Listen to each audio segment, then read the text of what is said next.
მოგესალმებით მეგობრებო, დღეს შევი მორიგი პოდკასტია და სტუმრად მყავს ბატონი თემურ მაისურაძე. მოგესალმებით ბატონო თემო. გამარჯობათ ბატონი ნიკოლოზ, მივესალმებით თქვენ მაყურებელს. პირველ რიგში ყველას ვინც უყურებს და კომენტარებს აკეთებს თქვენ გადაცემებზე და დიდი მადლობა მოწვევისთვის, მადლობას გიხდით პირადად თქვენ. გამარჯობათ კიდევ ერთხელ. ბატონო თემო, სანამ საქართველოსთან ტრადიციულად გადაცემის ბოლოს დაუბრუნდებით, მანამდე მინდა მსოფლიო პოლიტიკა მიმოვიხილოთ და ეხა მეინსტრიმზე არის შემდეგი თემა ისრაელ-პალესტინის სამშვიდობო ხელშეკრულება. ბატონ თემურ, თქვენ როგორ მიგაჩნიათ? რამდენად ეს შესაძლოა რომ შედგეს და თუ შედგება ეს რამდენად გრძელვადიანი იქნება? მე პირადად ვერ წარმომიდგენია ხამასის განიარაღება. თქვენ რა სიტყვით ამ პრობლემასთან დაკავშირებით? მეც მიმაჩნია რომ ეს ურთულესი თემაა. ძალიან წააგავს შეერთებული შტატების სურვილს რუსეთ-უკრაინის ომის ჯერ ერთ კვირაში, ჯერ ერთ დღეში, მე ერთ კვირაში და მე რაღაც ეგეთ ტემპებში დამთავრებას. თუ ამას ისრაელი ეთანხმება და ამერიკის შეერთებული შტატები, ესე იგი ამას უკვე რო იტყვიან ლობირებს, იმას ნიშნავს რომ მოდი ასე ვთქვათ, ისრაელს რაღაცა გაუჭირდა, იმიტომ რომ ეს პრობლემა რო არ იყოს, ისრაელი არც ერთ ვარიანტში არ წავიდოდა ესეთ მოქმედებაზე და ცხადია რომ არის რაღაცა სხვა გამოწვევები, სხვა პრობლემები, რომელზეც ჩვენ მაყურებლებს შეიძლება გქონდეს ბოდიშვიხტი ყველასთან, მაგრამ ზედაპირული ინფორმაცია და ჩვენი კომენტარები იქნება არაობიექტური, თუ სიღრმეში არ ხედავთ სპეცსამსახურების დონეზე, სახელმწიფოების დონეზე რეალურად რა სურათია. ანუ სახელმწიფოს უთქმის ამა თუ იმ ხელის ჩამორთმების თუ დათმობის და შემდეგ თავისი პირადი ინფორმაციაზე დაყრდნობით, თავის საფრთხეების გაანალიზებით, ან თავისი წარმატებების უპირატესობით საფრთხეებზე. როდესაც საკითხი ასე დგება, მეორე მხარე უყურებს ახლა ამ შემოთავაზებას თავის თვალთახედვიდან. შეიძლება გარკვეულ დროში ის აწყობდეს, გარკვეულ სივრცეში სადღაც აწყობდეს, მაგრამ ცნობიერებაში, გულში, საზოგადოების რეაქციის თვალსაზრისით ეს იყოს მიუღებელი. ამიტომ ახლა რომელი მოქმედება რისი მთქმელია და რა მოყვება, ამისი თქმა არის ახლა აი როგორ გითხრათ, ან მკითხაობის დონე, ან როგორ გითხრათ, უბრალოდ რაღაც ზედაპირული ხედვით გაკეთებული დასკვნები, რასაც მე პირადად ვერ ვიზიარებ ხოლმე, მათ შორის პოლიტიკოსების განცხადებებზე დაყრდნობით, იმიტომ რომ პოლიტიკოსები განცხადებებს აკეთებენ ერთი პუბლიკისთვის, მეორე განცხადებებია უკვე შიდა წრისთვის, რაც უნდა იცოდეს შიდა გარემოცმა და მესამე არის უკვე თავისი ხედვა და კონკრეტული ნაბიჯები, რაც ის სპეცსამსახურებმა და საქართველოს სამართლების წარმომადგენლებმა, ისე რომ ჩემი პასუხი ამ შემთხვევაში არის ეს. მოლოდინი შეიძლება იყოს აბსოლუტური დადებითი უსასრულოებიდან უარყოფითი უსასრულოების ჩათვლით. გასაგებია. ეხლა მაინტერესებს დაუშვათ აქ ეგვიპტის როლზე იყო საუბარი, როგორც ალბათ მთავარ ინტერესანტზე, გამომდინარე იქიდან რომ ემიჯნება. და ეხლა იგეგმება ტრამპის ვიზიტი ახლო აღმოსავლეთში და მაინტერესებს აი თავად ამ პრობლემის დარეგულირება რა ეფექტს გამოიწვევს რეგიონში. გამომდინარე იქიდან თქვენ სწორედ აღნიშნეთ, რომ ისრაელს რო არ კონდეს ამის აუცილებლობა, ალბათ ამ შეთანხმებაზე არ წავიდოდა. თქვენ რას ფიქრობთ? აი იგივე ეგვიპტე, იგივე დაუშვათ სირია, სახელმწიფოს რომელსაც თავისი შიდა პრობლემები აქვს უამრავი. აქვე მნიშვნელოვანია მდინარე იორდანეს მარჯვენა სანაპიროზე ორგანიზაცია ფათხი და მისი უცვლელი ლიდერი მაჰმუდ აბაზი. აი ეს ყველა ინტერესანტი, როგორ არიან ჩართულნი ან დაინტერესებული აი ამ კონფლიქტში. ყველას კი აწყობს ეს მშვიდობა? რა თქმა უნდა, არა, როდესაც რომელიღაცა სახელმწიფოებს აწყობს მშვიდობა, იმ სახელმწიფოებს, რომლებიც სარგებელს მახულობენ აი ამ არეულობით, მათ რა თქმა უნდა არ აწყობთ. მოდით პირდაპირ გეტყვით, რომ აღმოსავლეთში მიმდინარე პროცესები გლობალურად მე ვხედავ ყველგან ბოდიშვიხტი რომ ახლა შეერთებულ შტატებთან ვსაუბრობ, შეერთებული შტატების ბანჯგვლიან ხელს. ანუ ეს ყველაფერი, ეს მოქმედებები აწეულია რეალურად ალტერნატიული პროექტების BRICS-ის, შოსის და შემდეგ ვერ მოხდომის ხელის შეშლის აი ამ როიტყვან განწყობების არევის გამო და ყველაფერს გააკეთებენ იმისთვის რომ აქ მშვიდობის როგორ ვთქვათ სურნელი არ დატრიალდეს, თორე თუ აქ მშვიდობის და ამ შეთანხმებების ახალი ალტერნატივა პირდაპირ ჩამოყალიბდა, ძალიან ბევრი სახელმწიფო, რომელიც დღეს გაერთიანებული ერების ორგანიზაციაში ხელს უწევს შეერთებულ შტატებს, ძალიან სწრაფად გადაფორმატირდებიან უკვე ამ ახალ შემოთავაზებაში, იმიტომ რომ ყველას ესმის, რომ სავაჭრო უпростоროდ დღეს არსებული სასაქონლო საფონდო ბირჟები და სატრანსპორტო მსოფლიოს გარშემო ესე იგი ბინებები და ნაკადები პირველ რიგში ეს ინგლისის შეერთებული შტატებისთვის არის ხელსაყრელი, რადგან მე რესაქონლო ხდება მათ სასაქონლო საფონდო ბირჟებზე და ეს სარგებელი პირდაპირია, პლუს მაგას SWIFT-ის მეშვეობით დოლარის კონვერტაციისა და შესყიდვების და შემოთავაზებების რეალიზების ერთადერთი ეგრეთ წოდებული დოლარის ან ევროს რა ვთქვათ ფორმატში განხორციელება და აი ეს ყველაფერი შეიძლება ერთ დღეში ჩამოიშალოს თუ აღმოჩნდება რომ სადღაც არსებობს ალტერნატიული სასაქონლო საფონდო ბირჟები და ამავე დროს ალტერნატიული სატრანსპორტო მარშრუტები. მოდით შევხედოთ განსხვავებას ამ მარშრუტებს შორის. ესე იგი პირობითად წარმოიდგინეთ რომ ხმელეთის რომელიღაც წერტილში დავამზადებ პროდუქცია. უნდა დავდო ეს პროდუქცია კონტეინერზე, მივიტანო ზღვასთან. ზღვასთან უნდა გადავტვირთო გემზე. გემი უნდა ჩავიდეს რომელიღაც პორტში. ის ისე უნდა გადმოიტვირთოს და ისე უნდა წავიდეს ავტომობილით, ხო? ძირითადი მომწოდებლები ვინ არიან, ხო? აი ამ ევროპულ ნაწილში დაშინებული. ძირითადი არის ჩინეთი. თუ ჩინეთს ექნება ერთი გზა, ერთი სარტყელის პირდაპირ საავტომობილო გზა, მათ შორის სარკინიგზო, გადავიტანე ერთადერთი ესე იგი კასპიის ზღვა უნდა გადავკეთო ბორანით, მერე ისე ვდებ რა ვიტყვან მატარებელზე და ან ავტომობილზე და პირდაპირ მიდის ევროპაში. ანუ უფრო მოკლე გზაა, უფრო იაფია რკინიგზა, ვიდრე გემით მთელ კონტინენტებს და აშინ მეგვარო. უსაფრთხოების იქ რა ვიცი მე რაღაც თავდასხმების საზღვაო რა ვიტყვან აკვატორიებში ეგრეთ წოდებული 21 საუკუნეში პირატული თავდასხმები და გემების ხო ნუ აი გვესმის რა ხდება.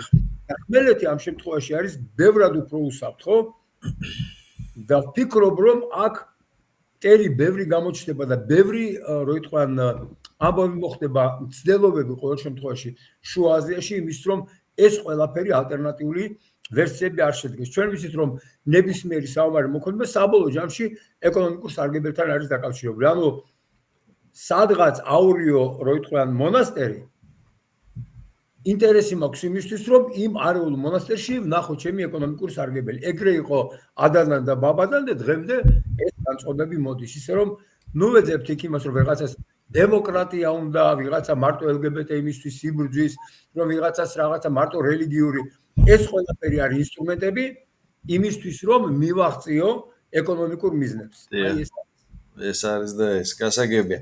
ანუ ფაქტობრივად ესე იგი ისრაელ-პალესტინის გარშემო არსებული სახელმწიფოები შეიძლება თამამად ითქვას, რომ ყველა დაუშვათ ესე ერთმნიშვნელოვნად დადებითად ამ პროცესს არ აღიქვავს, იმიტომ რომ თავის ინტერესები ზიანდება. სარგებელი ექნება ომისგან, ვის მეტი სარგებელი ექნება მშვიდობისგან. მაგრამ დონალდ ტრამპი ცდელობას არ აკლებს და აქ ხუმრობდნენ კიდეც, რომ მის ინტერესში იყო იმდენად, რამდენადაც ნობელის პრემიის ლაურეატობა უნდოდა, სამწუხაროდ არ გამოვიდა, მაგრამ მიუხედავად ამისა, ის მაინც ცდილობს, იმიტომ რომ მისი სიძე არის უშუალოდ ჩართული ამ პროცესში, მას და მის ოჯახს გარკვეული კავშირები აქვს ისრაელთან და იგივე ვიტკოფი, მისი უახლოესი მეგობარი ასევე ამ ხალხის წარმომადგენელია. თქვენ როგორ ფიქრობთ, ეხლა აი ამჟამად თუ ხამასი მართლაც მოხდა სასწაული და განიარაღდა, აი ის ღაზაში მცხოვრები თითქმის 2 მილიონამდე პალესტინელი რა როლს შეასრულებს? მე ვერ წარმომიდგენია, რომ ამერიკამ და ისრაელმა ღაზის სექტორის აღორძინება დაიწყონ. თქვენ ალბათ კარგად გახსოვთ დონალდ ტრამპის ის გეგმა, რომ რივიერა უნდა გაკეთებულიყო პალესტინის სანაპიროზე და აი ამ პალესტინის მოსახლეობას თითქმის 2 მილიონამდე კი ბევრი განადგურდა ბოლო 2 წლის განმავლობაში ეთნიკური წმენდი საფუძველზე, მაგრამ იქ ხო რეალურად ხალხი ცხოვრობს. აი როგორ წარმოგიდგენთ ეს ხალხი სად უნდა წავიდეს? მოდით ასე შევხედოთ მაგ საკითხს. პირველი ჯერ იქიდან დავიწყებ რაც შეეხება პრემიას. წარმოვიდგინოთ რომ მან გადადგა ნაბიჯები და პრემიაც მიიღო. პრემიის შემდეგ ვინ უშლის ხელს რომ ახალი ომები დაიწყოს, ვინმე წაართმევს იმ რა ქვია პრემიას. ან ვერ იტყვის რომ იცით რა მე ყველაფერი გავაკეთე პრემიაც კი მივიღე, მაგრამ აი ამათ რა უყო. ანუ რა უყო ხო? ეგ ისეთი აი რაღაც ბოდიში რაღაც ბავშვური სამგონია. რა თქმა უნდა მას უნდოდა რომ ჯერ მიეღო ნობელის პრემია მშვიდობის, ანუ მშვიდობის მტრედის ფრთები გამოესხა და მე ამ მტრედის ფრთებით განეხორციელებინა ის ყველაფერი, რაც ამერიკის შეერთებული შტატების საძირკველი. ამერიკის შეერთებული შტატების საძირკველი რა არის? რომ სხვა ქვეყნების ეკონომიკის ხარჯზე შეიქმნას ეკონომიკური მონსტრის, ეკონომიკური რო ითქვან ლიდერის არა მარტო იმიჯი, არამედ რეალური სურათი. ანუ ასე იყო მისი ყველა მისწრაფება, მათ შორის მარშალის გეგმასაც რო გადავხედოთ და ყველაფერი იყო ამისთვის. ეხლა რაც შეეხება მოდი ასე ვთქვათ ნატოს განლაგებას ევროპაში. ევროპაში იმიტომ კი არ გაკეთდა ნატო რომ მართლა ამერიკის შეერთებულ შტატებს ერთი სული ჰქონდა როგორ შეექმნა ევროპისთვის უსაფრთხოება. შევხედოთ სურათს საბჭოთა კავშირის მაშინდელი საბჭოთა კავშირის აღმოსავლეთ წერტილიდან ამერიკის შეერთებული შტატების დიდი ქალაქების დასაბლოკად საჭირო იყო 6-დან 7 წუთამდე დრო, რომ რაკეტა, ესე იგი, რაკეტას მიეღწია ამ დიდ ქალაქებამდე. შეერთებული შტატებიდან რომ იგივე განმეორებულიყო დიდ ქალაქებისკენ, რომელიც რუსეთის დასავლეთში მდებარეობს, სჭირდებოდა საათი და შეიძლება მეტი დრო. აქედან გამომდინარე ერთადერთი გზა იყო რაღაცა არგუმენტით აღმოსავლეთიდან, უпростоრედ დასავლეთიდან აღმოსავლეთის ეგრეთ წოდებული პრიორიტეტი გადასულიყო ამერიკის შეერთებული შტატების რო ითქვან დროის მინიმუმ გათანაბრების პრიორიტეტების გათანაბრებაში. და შესაბამისად მისთვის ამოცანა იყო ყოველთვის ნატოს გაფართოვება უკვე აღმოსავლეთისკენ და მიუხედავად იმისა, რომ ევროპის ქვეყნები არ ეხდიდნენ არც ერთ კაპიკს, რადგან ამერიკის შეერთებული შტატების ინტერესი იყო ეს კარგად ესმოდა ევროპას და ფულს იმიტომ არ ეხდიდა, იმიტომ რომ კარგად ესმოდა რომ ამერიკის ინტერესში იყო მიახლოებულიყო რაც შეიძლება ახლოს მოსკოვთან და დიდ ქალაქებთან. აი ეს არის მთელი ამისი ალია ბალია, ხო? მთელი რო იტყვიან სიმღერა.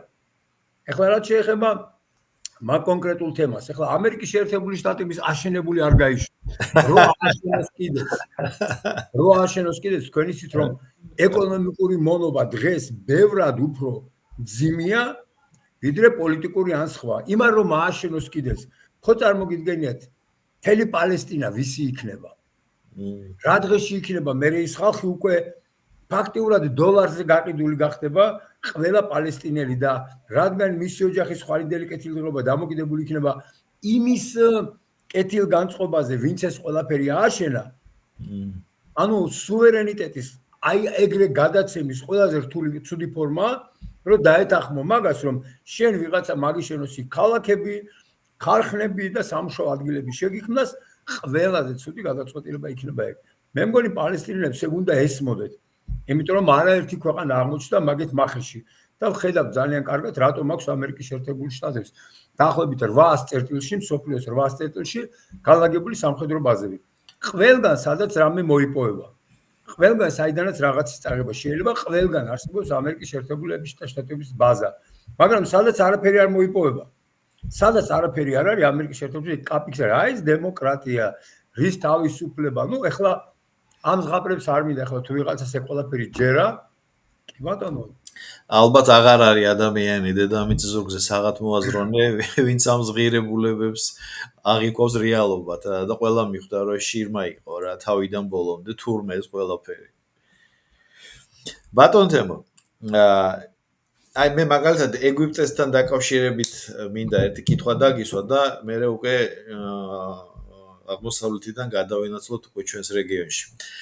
აი როგორ ფიქრობთ ეს თითქმის 2 მილიონამდე პალესტინელის წმენდა რო დაიწყება იძულებით შეიძლება ხა სარაკეტო დარტყმები ამ ბომბდამშენებით არ შეუტიონ მაგრამ ფაქტობრივად ხო იძულება მოხდება ამ ყველაფრის და ამის ყველაზე რეალური მიმღები ზონა არის ეგვიპტე. როგორც წარმოგიდგენიათ ეგვიპტის როლი, მით გამომდინარე იქიდან რომ ეგვიპტის ხელმძღვანელი სისი ფაქტობრივად ამ ძმებ მუსლიმების პირადი მტერია და ჩვენ ვიცით რომ ხამასი ვისგან არის დაფინანსებული და ეს იდეური ლიდერი ვინ იყო და აი როგორ წარმოგიდგენიათ ეს დაუშვათ მილიონი პალესტინელი ავიღოთ როგორ უნდა შეიფაროს ეგვიპტე შესაძლებელია ეს ბატონო ნიკოლოზ თქვენ ხო იცით ეს ცნობილი გამოთქვა რომ ქრთამიო ფულიო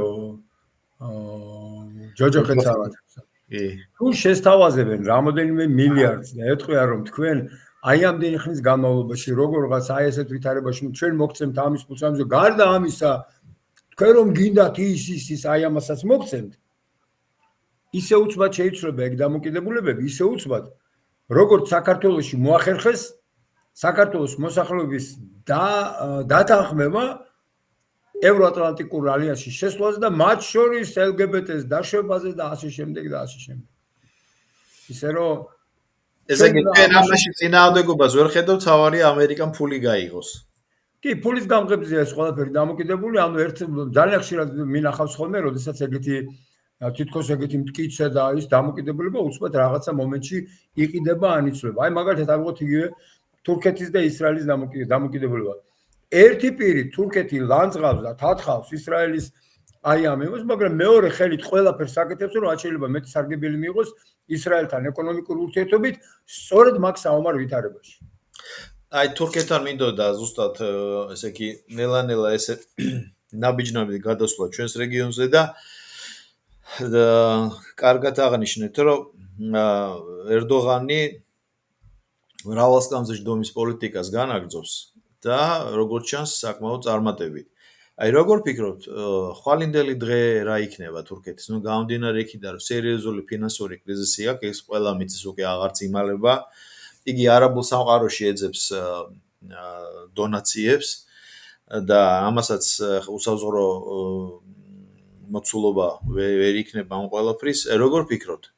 უახლოეს მომავალში და რატომ აინტერესებს მოკლედ თურქეთი? იმიტომ რომ ერთი რომ ნატოს წევრია და ესე იგი ნატოს შეიარაღებულ ძალებში მეორე ადგილზე არის ამერიკის მერე რეალური საჯარისო კონტინგენტის არსებობით და ნუ მეორე მარტივად ის რომ ჩვენ საზღვარზეა იქვე.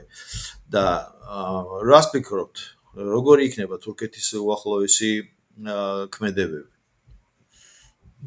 ბატონო ნიკოლოზ, ჩემი აზრით ერდოღანი ორ სკამზე კი არზეს.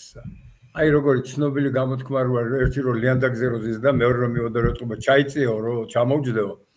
მაგ დღეშია. ანუ მიუხედავად იმისა რომ ამხელა ლიანდაგია და მთელი რკინიგზა ნებისმიერ ადგილას შეიძლება ჩამოვჯდეს, ეს რომ ჩაიწიე, ეს არის ერდოღანის დღევანდელი პოლიტიკა, ხო და სურათი ამ სურათმა ერთის მხრივ თითქოს ბევრის თვალში მოახდინა დადებით შთაბეჭდილება რომ აი ერდოღანი რა მაგარი პოლიტიკას იმასთანაც არის, მაგრამ მეორე მხრივ ეს იწვევს შიდა თვითონ თურქეთში შემადგენლობის სერიოზულ მღელვარებას.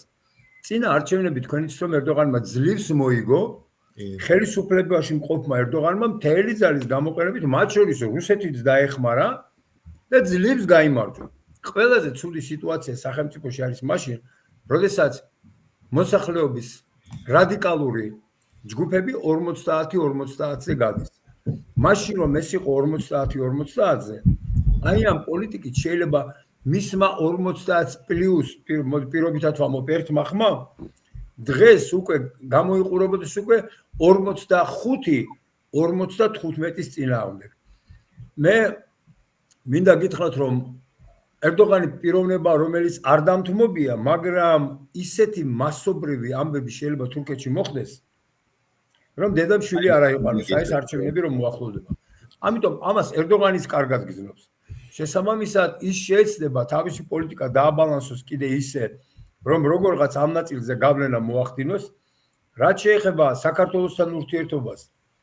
ყველა ქართველს მინდა უთხრა, მათ შორის ყველა სომეხს, რომ არ იყოს რეგიონში რუსეთის ფაქტორი, საქართველო და სასულხედი დიდი ხანია, ძალიან დიდი ხნის წინ უკვე იქნებოდა ჩაღლებული.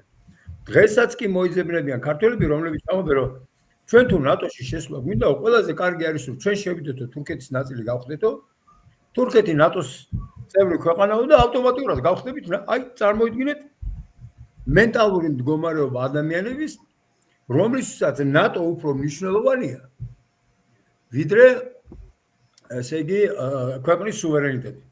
ხო და ჩემმა ქალიშვილმა ამას წინათ ეგრეთ იხუმრა რა. ეს ჩვენი ქართველებიო, რომ ხშირად ვიძახიან, რომ იცი ნატოს ფრთის ქვეშ, ევროპის ფრთის ქვეშ, რუსეთის ფრთის ქვეშ. ბიჭო, ვის მოსწონს იღლიის სუნი გამაგებინეთო, რატო უნდა ვიყო ვიღაცის იღლიის ქვეშო და ველოდებოდი იმას სუნამოს, როდის შეისხავს, რომ მიმავკრავ ამ აკროლებულ იღლიის სუნი არ ვიგრძნო. ანუ აქ სუვერენიტეტი იგულისხმება თავისა ვიღაცის ფრთის ქვეშ. როდის ჩამოწევს იმთას, როდის მოგიჭერს ყანყრატოში შეხომ არ ვიცით არა? ხო და აი ამ სრულ აი როგორ გითხრათ, ღირებულებათა სისტემის არევაში მყოფი სუბიექტები ხშირად ზიან მართლ ჯგუფებში. აი ახლა მაგალითად ის რაც ევროპაში ხდება, მე მაგონებს ნაციონალური მოძრაობის ხელისუფლებაში ყოფნის დროს საქართველოში, მაგრამ ჩვენ შევძელით ქართველებმა ყველას გაუსწარეთ წინდა 2012 წელს აი ის ხელისუფლება რომლის მსგავსი სტყუპისცალი დღეს ევროპის ქვეყნებშია მოვიცილეთ. ფაქტიურად ჩვენ მათ გაუსწარით 13-15 წლით იმის მიხედვაში, რომ ის პოლიტიკა საბოლოო ჯამში ჩვენ ქვეყანას კიდევ უკან წაიყვანდა და ის დააქცევდა საქართველოს. და აი ამ დღეში არის ახლა ევროპა, ვიდრე ევროპაში არ დადგება საქართველოს 2012 წელი. მანამდე ევროპის საშველი არ იქნება და იმედი მაქვს, რომ ეს მოხდება და ევროკავშირი ვერცერთ შემთხვევაში ვერ გაუძლებს აი ამ ყველაფერს. ისე რომ ყველაფერი მაინც ლოგიკური დასასრულისკენ წავა. გასალახი გაილახება, გამარჯვებელი გაიმარჯვებს და აი ისეთნაირად დასტაბილდება სახელმწიფო, რომელიც უფრო ლოგიკურ ადამიანის გადარჩენასთან, ტრადიციების, კულტურის, მისი იდენტობის გადარჩენასთან იქნება სიახლოვეში, იმიტომ რომ ეს ყველაფერი კარგი რომ ყოფილიყო, დღევანდელი სიტუაცია მსოფლიოში არ გვექნებოდა.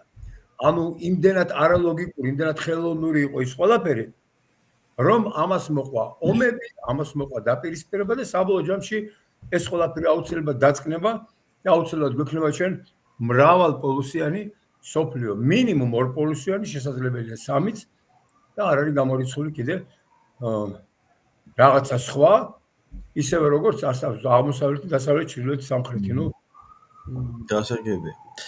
ბატონ თემურ და გადავიდეთ საქართველოზე.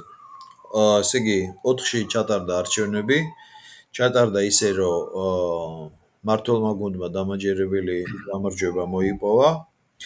ამავე დროს მოხდა ლუსტრაცია ოპოზიციაში მყოფი ზოგი პოლიტიკური ძალის, თუმცა მე ახლა უკვე მიძნელდება კიდეც ამას პოლიტიკური ძალა დავარქვა და ჩამოყალიბდა ისეთი მოცემულობა, რაც პრინციპში მოსალოდნელი იყო. ეხლა თქვენ როგორ ფიქრობთ? რა როლს შეასრულებს ამ ყველაფრის მერე აი ეს დასავლეთი, რაზეც 2 წუთის წინ თქვენ საუბრობდით? შეცვლის დამოკიდებულებას თუ ეს საქართველოს ხელისუფლებამ უნდა დააყენოს ესეთი მკაცრი მოთხოვნები, რომ სახელმწიფო შიდა ჩარევა შეიზღუდოს მაქსიმალურად, რამდენადაც შესაძლებელია. კარგი შეკითხვაა.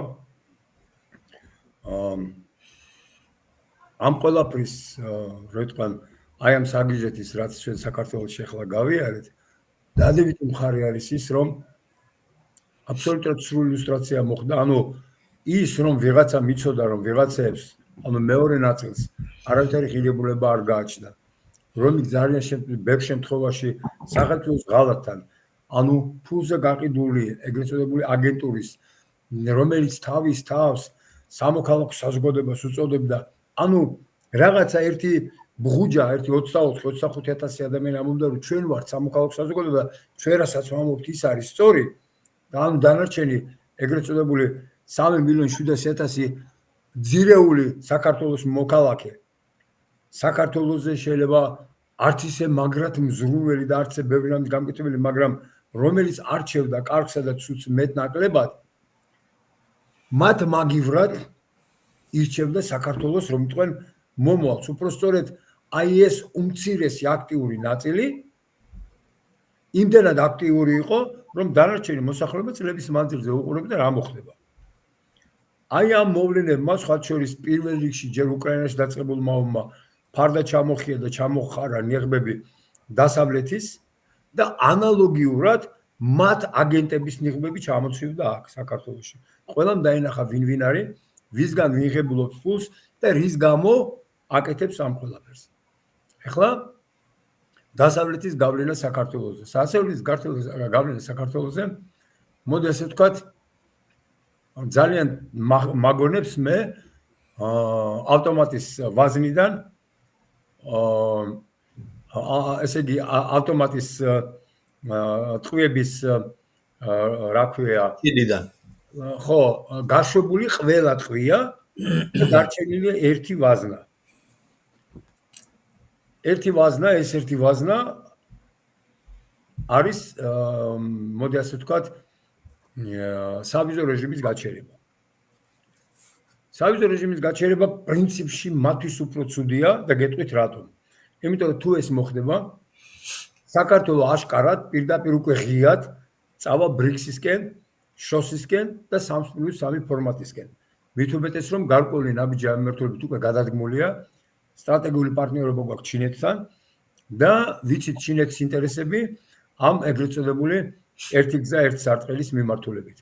ანუ ის რომ ჩვენ ეს პრობლემები მოვიხსნათ, გვეყოლება ახალი პარტნიორები, რასაც ადრე გვიშლიდა ბრიუსელი. ბრიუსელის გარეშე ჩვენ ვერავისთან ვერ ვლაპარაკობდით. ანუ არ ყავდა პარტნიორი. იძულებული ვიყავით ევროპას გავყოლოდით, აი სრულ სიგიჟეშიც კი. ესე იგი დეკლარაციები, მუქარების სახელმწიფოს მიმართულებით, ყველაფრის წოდება რომ ეს რუსულია და ამ ყველაფერმა ჩაიარა. და თუ ისინი სავიზო რეჟიმსაც გააჩერებენ, საქართველოს მოსახლეობის აბსოლუტურ უმრავლესობას ესმის, რომ სუვერენიტეტი ვიზებში არ გაიცვლება. ანუ 300,000 ადამიანი შეიძლება დაზარალდეს გარკვეულწილად, რომელიც ხშირად მიდის მოდის და მოუწევს ვიზების აღება, მაგრამ 3,400,000 ადამიანი დარჩენილი იცხოვრებს სუვერენულ სახელმწიფოში და ეს უფრო ღირებულია. მოდი ასე ვთქვათ, საქართველოსთან წასული ადამიანები, რომლებიც ევროპაში აშენებენ და სხვადასხვა ქვეყნებში მუშაობენ, ისინი საქართველოში ისედაც არ არიან. ეს უფრო მნიშვნელოვანია თუ ის, ვინც აი ამ სახელმწიფოში სუვერენიტეტის გამო რჩება ერთგული სახელმწიფოსი და დღეს იცავს სახელმწიფოს ინტერესებს. ხო და ბოდიშუხტი რა, ის ადამიანები, რომლებიც საქართველოში არ ცხოვრობენ და ჩვენ ბედს წყვეტენ, ჯობს ჯერ ჩვენი ბედის გადასაწყვეტის პირველი სიტყვა ჩვენ მოგცენ და თვითონ დაიტოვონ მეორე სიტყვა, რადგან რეალურ საქართველოში არ ცხოვრობენ ისინი. ამიტომ პირველი სიტყვა, ანუ პირველი სკრიპტის ფუფუნება მათ არ აქვთ. შეცდება დასავლეთის ზეწოლას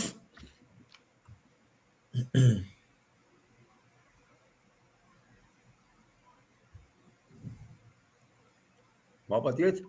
არა უშავს. შეცდება ზეწოლას, მაგრამ ეს ზეწოლა საქართველოზე ვერ არის, მით უმეტეს რომ ჩვენ გვაქვს უკვე აბსოლუტურად თავისუფალი ალტერნატივა. ერთი სიტყვით საზოგადოებაში დღეს უფრო რადიკალური საკითხი დადგა. თქვენ იცით რომ ფონ დერ ლაიენმა გამოიტანა ევროპარლამენტში LGBT-ს რომ იტყვან კიდე ახალი რაღაც საკანონმდებლო ჩარჩო, რომელიც საქართველოსთვის აბსოლუტურად მიუღებელია. და დღეს უკვე საქართველოში დადგა საკითხი, ჩავატაროთ რეფერენდუმი, გვინდა თუ არა ჩვენ ასეთ ევროკავშირში შესვლა. აი ასე დადგა უკვე საკითხი. ისე რომ დასავლეთის ზეწოლა სახელმწიფოზე ქმედით უნარიანია იმ შემთხვევაში, როდესაც ახერხებენ სახელმწიფოში შიგნით გააჩინონ იმდენი სახელმწიფოს მტერი, რომელიც შეუქმნით კრიტიკულ მასას. ან როგორც მოსდგამთ ხოლმე, ყავდეთ მოსყიდული ხელისუფლება, რომელიც აკავებს მოსახლეობას და აკეთებს იმ დგამს იმ ნაბიჯებს, რომელიც აწყობს დასავლეთს. ანუ ჩვენ ეგ გავიარეთ მიშას დროს, ახალ ხელისუფლებაზე ვერ დააშენეს თავისი ზედნაშენი, იმიტომ რომ აქ ვერავინ ვერ მოისყიდეს და ქვემოთ კრიტიკული მასა, რომელსაც შეეძლო ქვეყანაში ამოტრიალება მოეწყო, აღმოჩნდა ძალიან პატარა, მცირე მასის და მცირე ენერგიის მქონე, რომელმაც უბრალოდ დავინახეთ, რომ ვერც ვერაფერი ვერ გააკეთა. ეს კანონზომიერია. ალბათ მოსალოდნელიც იყო, ხო? თავიდან ჩვენ ამას ვერ ხვდებოდით, მაგრამ დროთა განმავლობაში გამოჩნდა ეს კი. ასეა. არა, ჩვენ კი ხვდებოდით თუ ჩემ სატელევიზიო გადაცემებს ვინმე ადევნებდა თვალყურს, მე ყოველთვის ვამბობდი, რომ შეგიძლიათ იყოთ მშვიდად, ესენი საქართველოში ვეღარაფერს ვეღარ იზავენ, გამორიცხულია ქვეყანაში კიდე რევოლუციური ცვლილება და ამ შვიდდით. იმიტომ რომ ხედავდი ხელისუფლების სწორ ნაბიჯებს, მათ შორის დივერსიფიკაცია სხვა ქვეყნებთან უკვე ურთიერთობების დავაგების და მივხვდი, რომ სახელმწიფოს უკვე გააჩნია გზები იმისთვის, რომ ის პრობლემები გადაფაროს, რაც ევროკავშირში არ შეცვლით მოგვიწევს. ჩვენ რომ ეხლა გაგვეცხადებინა ბატონ ნიკოლოზ რომ იცით, ჩვენ უარს ვამბობთ უკვე ევროკავშირში შესვლაზე. ჩვენ ევროკავშირი კანონიერად მოგთხოვდა დახარჯული თანხების უკან დაბრუნება. სიტყვა რომ თქვენ გააკეთეთ დეკლარირება, ჩვენ ქვეყანაში ამდენი ფული დავხარჯეთ, ეხლა აღარ გინდათ და ამ სასამართლოს, საერთაშორისო სამართალს მოგვიგებდნენ. მაგრამ როდესაც თვითონ აკეთებენ ისეთ ცვლილებებს, რომელიც იმ კონტექსტში არ იჯდა, როცა ჩვენ ევროკავშირში განაცხადეთ თანხმობა მივეცით, ჩვენ სასამართლოს უკვე თვითონ მოუგებთ, იმიტომ რომ იმ დროს ეს მოთხოვნები არ იდგა და ახალი მოთხოვნები არ შეესაბამება საქართველოს ინტერესებს.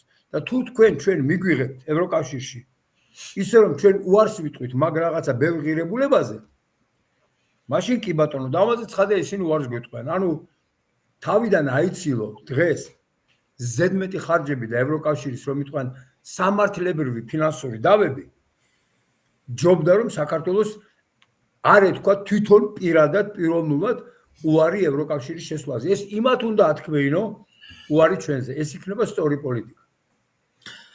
და ეს ისევ და ისევ იმ თემასთან ვიდივართ, რომ კონსტიტუციაში როცა ჩასმული არის ორი მუხლი 78 და ეს ევროკავშირთან დაკავშირებული სწრაფვა, ევროკავშირისკენ სწრაფვა. როგორც ჩანს, შემდეგ მომდევნო პარლამენტს მოუწევს ამ ორ მუხლთან დაკავშირებით მუშაობა. ასეა ხო ბატონო თემო, რაღაც შესაძლებელი იქნება ყველა ვარიანტში. რეალობიდან გამომდინარე ცოტა. კი ბატონო, საკონსტიტუციო უმრავლესობა იქნება საჭირო.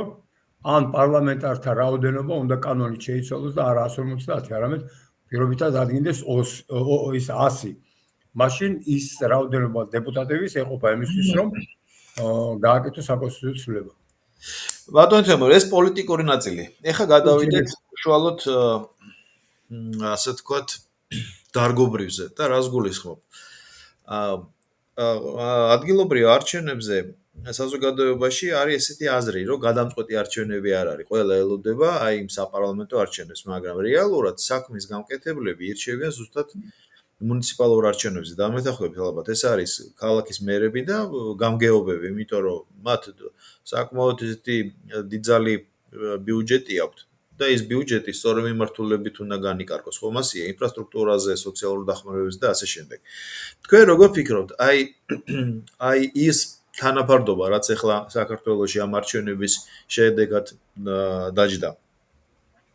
აძლევს ხელისუფლებას იმის ტექნიკურ საშუალებას, რომ თავიანთი გეგმები განახორციელონ. ხელისშემცვლელი პირობები ხო ფაქტობრივად აღარ არის, იმიტომ რომ იმ ოპოზიციიდან ვინც შევიდა, რიგი მათგანი მე დარწმუნებული ვარ ამ ინიციატივებს მხარს დაუჭერს, რადიკალებს არ გულისხმობ. კი რა თქმა უნდა, ეგ პრობლემა აღარ არის უკვე. საქართველოს ხელისუფლებას შეუძლია თავისუფლად განახორციელოს თავისი პოლიტიკა რეგიონებში, თლიანად ფაქტიურად დააკომპლექტოს ქართული ოცნებით, მაგრამ ეს მოდი ასე ვთქვათ, არც თუ ისე კარგია. გეტყვით რატომ? პრინციპში ის რომ სახელმწიფოში პოლიტიკას ცვლის საპარლამენტო არჩევნები, რომელშიც შეიძლება ისეთი ცვლილებები მოხდეს, რომ რეგიონებმა სხვა ფუნქცია შეიძინონ, უფრო ეფექტიანობის თვალსაზრისით, უფრო მეტი ეკონომიკური აქტივობის თვალსაზრისით, ეს არის პარლამენტი. ამიტომ ადგილობრივ თვითმმართველობას შეუძლია განახორციელოს მხოლოდ იმ კანონების ჩარჩოში, რომელი კანონებიც დღეს მოქმედებს. ნახეთ რა არის აქ ახლა მნიშვნელოვანი და საინტერესო. თბილისი არის საქართველოს 0,98%. 1%-იც არ არის ტერიტორიულად. და ამ 1%-ში მოდის ეკონომიკის 63%. მთელ დანარჩენ საქართველოში, რომელიც მთელი საქართველოს ტერიტორიის 99%-ია, მოდის ეკონომიკის 37%. დააკვირდით რამხელა დისპროპორცია. აბსოლუტური დისპროპორცია. ანუ ეს რომ რაოდენობრივად ფართობთან შეფარდებაში შემოიყვანოთ, რამოდენიმე ასეულჯერ ეკონომიკური ეფექტიანობა თბილისის მეტია ვიდრე რეგიონების. ეს რომ შეიცვალოს და ის რაც უნდა დაიხარჯოს რეგიონებში და პირიქით რეგიონებს რა ინიციატივის უფლება აქვს, რის შესაძლებლობა აქვს, რომ თვითონ განავითარონ თავისი ეკონომიკა და არა იმ ბიუჯეტის მიხედვით დახარჯონ, ახლა წარმოიდგინოთ თქვენ მე მაძლევთ პირობითად 100 ლარს ყოველთვე და მეუბნებით, ბატონ თემურ, აგერ თქვენ 100 ლარი უნდა იყიდოთ პური, ყველი, 1, 2, 3, ჩემი ამოცანა არის, ვიყიდო პური, ყველი ის, რაც თქვენ დამიწესეთ. და მეორეა, როდესაც მე მაქვს უფლება თვითონ შევქმნა, თვითონ მოვიპოვო არა 100 ლარი, არამედ 100,000, 100 მილიონი, 100 მილიარდი. და მე თვითონ გადავიხადო ასევე ცენტრალურ ბიუჯეტში გარკვეული თანხა, მაგრამ ეს თანხა მე თვითონ დავგეგმო. რა ავაშენო, ვის აუშენო, ვინ ვისთან როგორ შევაწყვილო, რომელ ქვეყანასთან მე თვითონ რა ურთიერთობები დავალაგო, ვისთან დავძმობილდი, არა უბრალოდ ხელი ჩამოვართვა, არამედ ეკონომიკური რაღაც ინიციატივები გამოვიჩინო, ამის უფლება დღეს არ აქვს. და ემანდ თუ რეგიონში რაღაცა შემეშალა, ჩათვალეთ რომ მეორე დღეს ჩემი ადგილი აღარ იქნება. მიუხედავად იმისა, რომ არჩევითი ვარ, ხვალ დავწერ განცხადებას და ვიტყვი უარს ჩემ თანადობაზე, მე ვიღაცა ჩემს უკან მდგომი თუ არჩევითი ვარ, დაიკავებს ჩემ ადგილს, ან თუ არჩევითი და არა ვარ და დანიშნვითი ვარ, ვიღაცა დანიშნავს ახალს. ხო და ეხლა ჩვენი პოტენციალი, ეკონომიკური პოტენციალი საქართველოსი არის ძალიან ბევრად მაღალი, ვიდრე ჩვენ გვაქვს. კი რეგიონში კარგად გამოვიყურებით, კი შედარებით წინა წლებთან შედარებით გაიზარდა ორჯერ ბიუჯეტი, მთლიანი შიდა პროდუქტი გაიზარდა ორჯერ. მაგრამ ეს არ არის ინკლუზიური ეკონომიკა, ეს არის ექსკლუზიური ეკონომიკა. მე როცა მთლიანი შიდა პროდუქტს მივყოთ საქართველოს მოსახლეობაზე, მაქვს რაღაცა ციფრი, პირობითად 20,000 დოლარი. მაგრამ თუ თქვენ სტატისტიკურად გამომიყოფთ, რომ აი ეს მთლიანი შიდა პროდუქტში, ესე იგი მოსახლეობის ამდენ პროცენტს აქვს 0-დან 500 ლარამდე, ამდენ პროცენტს აქვს 500-დან 1000 ლარამდე, ამდენ პროცენტს აქვს 1000-დან 2000 ლარამდე, მთელი სურათი მეცოდინება. და ვინ არის ჩემ ქვეყანაში ძალიან მდიდარი, რომლის ფულით ჩემზეც იყოფა და ჩემ მაცივარზეც ვითომ და ვინ არა, მაგას მე ვერ ხედავ. იმიტომ რომ მილიარდერების და მილიონერების ფული მოსახლეობაზე იყოფა რაოდენობრივად. ხო და ეს არ ქმნის ჩემი ყიდვის უნარიანობის სრულ სურათს. ანუ რისი უნარი მაქვს, რისი ყიდვის უნარიანი მაქვს, მე ერთ მოქალაქეს, რომელსაც დამიწერეს, რომ თლაში და პროდუქცია 20,000-ია პირობითად. მაბატიეთ ბატონო თემურ, აი რო ამბობენ, საქსტატი რო აქვეყნებს, რომ საშუალო შემოსავალი, ესე იგი ეს საშუალო შემოსავალი თლად ობიექტური არ არის, იმიტომ რომ არასწორი გადანაწილებაა. ხო, საშუალო ხელფასი ეგრე იყოფა, კი, ნახეთ რა არის. ყველა ვისაც აქვს დაუშვათ მილიონამდე ხელფასი. ვისაც აქვს 100,000 ხელფასი თვეში. ვისაც აქვს კიდე მილიონებზე შეიძლება ბევრად უფრო მეტი. ვიღაცას 50, 60 და ასე შემდეგ 1000. ეს ყველაფერი ერთად ჯამდება და იყოფა დასაქმებულთა რაოდენობაზე და საშუალოდ გამოდის პირობითად თქვა 2000 ხელფასი. ეგ საშუალო ხელფასი, მაგრამ აი ამ 2000-დან ვიღაცას აქვს 9000, 10000 და ვიღაცას აქვს 500-700 ლარამდე. ციფრებში ლამაზია, მაგრამ რაოდენობრივად და ხარისხობრივად ვერ ხედავს სურათს. ანუ მართალი მძანდებით, ჩემს გარშემო ვინ საქართველოში ცხოვრობს, ბუნებრივია, ბევრს არ აქვს 2000 ლარი. აბსოლუტურ უმრავლესობას არ აქვს. კი ბატონო. არა და ეგ 2000-იც ცოტაა, მე რომ მკითხოთ, დაახლოებით 3500 ლარზე ნაკლები ხელფასი საქართველოში ადამიანს არ უნდა კონდეს.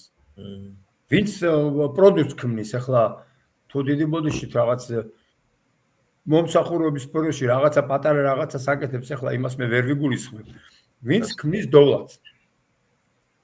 ვინც დაკავებულია წარმოებლურ ბიზნესში. სამწუხაროდ ჩვენთან ეს წარმოებლური ბიზნესი არ არსებობს, ჩვენთან არსებობს მომსახურებითი ბიზნესი. მეტწილად ეს არის ვიცით ტურიზმი, მანქანების რეექსპორტი, ანუ აი მაგ ამერიკიდან ჩამოტანილი მანქანები საქართველოში და მე გადაყიდული სხვაგან. ძალიან ცოტა რაღაცა იქ პატარა რაღაც საბურავები იქ შეიძლება რაღაც ისინი საბურავებიც არა, უბრალოდ სახურავები, სახლის რაღაცა პლასმასის პატარა ნაკეთობები და მორჩა მთელი ჩვენი წარმოება. დოვლათი არ იქნება, ესე გამოდის, ხო? წარმოება. დოვლათი არ იქნება, დოვლათი. ხო, ანუ მოდი ასე ვთქვათ, წარმოებლური ეკონომიკა საქართველოში არ არის. საქართველოში არის მომსახურებითი ეკონომიკა. მომსახურება და იმპორტი. კი.